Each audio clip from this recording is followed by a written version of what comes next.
Masaganang buhay at magandang araw po sa inyong lahat. Nandito po kayo sa San Marcelino, Zambales. Dito po sa PRMSU campus.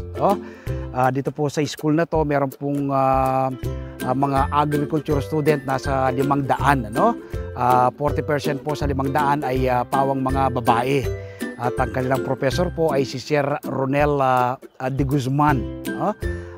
Dito pong nakalipas na 2 weeks, napanood niyo po ba yung aking interview sa isang estudyante na nag-ipon ng pera mula sa kanyang baon? Nang makaipon siya ng 3,000, gumawa siya ng sariling greenhouse. Ang professor po niya ay si Sir Ronel de Guzman. So, this coming Sunday po, si Sir Ronel de Guzman po ang ating guest sa ating TV show na Masaganang Buhay. So ngayon po, gaya ng banggit ko, dito pa rin po ako sa PRMSU campus. Ito po ako sa kanilang taniman ng bataw. Yan po yung bataw, naka po siya, naka-vines, naka-bagging, naka-balag. So ang ganda po pong tingnan. 2 years na po itong bataw na ito at marami na silang na-harvest. Ang bataw po, nagbubunga yan kapag panahon ng tagaraw. So ngayon kasi tagulan, kaya walang bunga itong kanilang tanim na bataw. Makikita nyo po ang lawak na po ng kanyang nasakop na lugar.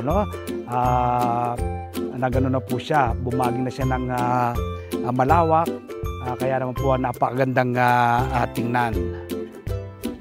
Ayan po, tingnan nyo po, ikutan po natin. Ayan. Ano lang po ito, 2 puno ng bataw. Pero malawak na po yung kanyang nasakop na lugar. Kasi nga po, ano na siya ng usbong, kumukulatay siya, Yan. So hanggang doon po. Ayan po yung mismong puno niya, Ito po yung mismong puno niya, ayan, Yan po yung mismong puno niya. Nasa ilalim ako ngayon, yan. Alright. So ang ganda po, kanilang tanim na bataw. Tapos dito sa kabilang side, meron po silang mga tanim dito, mga okra. Yan po yung mga okra nila, Yan. Yung kanilang mga tanim na talong, tinaya po hitik na hitik ang bunga, Yan. Ayun, bunga. Tapos dito kanilang mga tanim na pipino, wala pang mga bunga to, Ito mga pipino po ito. Yan.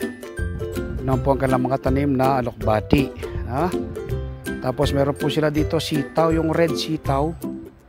Ito ano po ito, yung green sitaw. Ito naman po yung red sitaw. Yan, malapit na pong magbunga yan, Ayan, nag-start na po silang flowering stage na sila.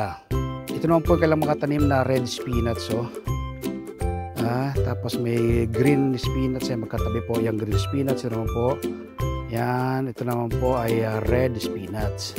Superfood po yan, napakaraming taglay na health benefits. Sabi po ni Sir Raymond kanina, pinadifferentiate ko kung anong pagkakaiba ng red at blue spinach. Sabi po ni Sir Ronel ay mas mataas daw po yung kanyang antioxidant content. Ito naman po mga okra, red okra. Yan. So yung team po ng Masaganang Buhay nandito ngayon, Kaya invite ko po kayo this coming Sunday. Panoorin po yung aming TV show. Yan, busy po yung aming director, Parang si John Lloyd lang, ayan po. Yan, busy. Si JR, ayan, Ayan. Alright, ganda po ng view, papakita ko po yun, Ayan. Diyan po yung Mount Pinatubo. Diyan sa lugar na yan, Diyan sa lugar na yan. Ayan, ito pong Zambales, San Marcelino, ay isa po sa unang nabagsakan ng lahar nung sumabog po yung Bulkang Pinatubo.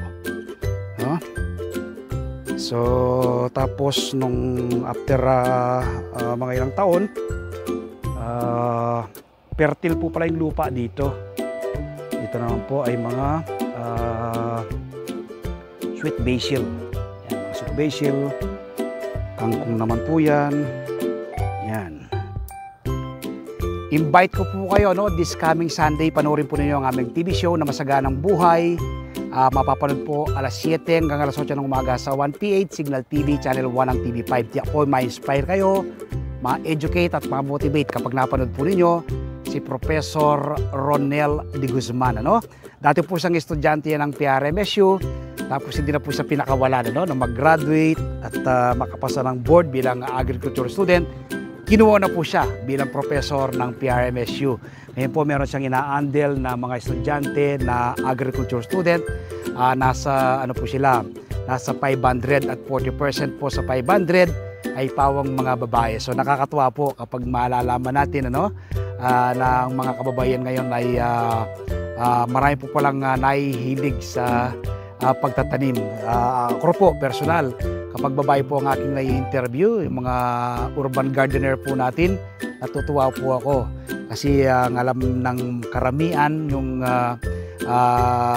gawaing pagtatanim ay para sa mga lalaki lamang. Pero hindi po, nagkakamali po kayo dahil ako po, marami po akong nai-interview na pawang mga babae, ang mga nagtatanim ng kanilang sariling pagkain. Mas maalaga po sila sa mga halaman. Kaya napapaganda po nila, napapabunga at nakaka-harvest ng marami. Yun po ang pinagsasaluan ng buong pamilya. So don't forget, Masaganang Buhay this coming Sunday, alas 7 hanggang alas 8 ng umaga sa 1PH Signal TV Channel 1 ng TV5. Napapanood po sa RPTV, YouTube at Facebook. Kapag araw lang po ng Martes, umaga po kayo ng kopya ng Filipino Star ngayon. Meron po akong column dyan. Isinusulat ko po sa aking column ang iba't ibang do-it-yourself tips at iba pang sikreto sa pagsasaka. Sa Facebook page, Facebook profile, TikTok, nagbabahagi rin po tayo ng kaalaman. At siyempre po, yung hindi pa po nakasubscribe sa aking YouTube channel, ang Magsasaka Reporter, mag-subscribe na po kayo. Like and share.